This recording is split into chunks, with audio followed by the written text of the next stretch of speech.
Video viral aksi tak terpuji pemulung diberi nasi malah dibuang. Sebuah video yang diunggah akun Instagram @faktakamera ini memperlihatkan sekelompok anak muda. Tampak mereka membagikan paket makanan untuk orang kurang beruntung yang dijumpai di jalan. Salah seorang di antara mereka mendekat ke pemulung tersebut dan memberikan nasi bungkus yang dibawa. Tampak mereka sudah memberikan paket makanan tersebut dengan sikap yang sopan, walaupun tidak turun dari sepeda motor. Namun siapa mengira kalau setelahnya ia langsung membuang nasi bungkus yang diterima. Tanpa basa-basi, pemulung itu membuang paket makanan yang diterima ke jalan. Membuat pemberinya sampai melongo tidak percaya. Tentu saja postingan ini seketika menyedot perhatian banyak warganet.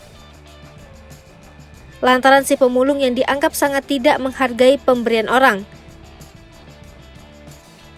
Meski begitu, beberapa pihak terlihat berusaha membesarkan hati si pemberi makanan yang terkejut dengan aksi pemulung tersebut.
Hai pemirsa Sri Popo TV, jangan lupa komen, like, dan subscribe, serta tonton terus berita-berita terupdate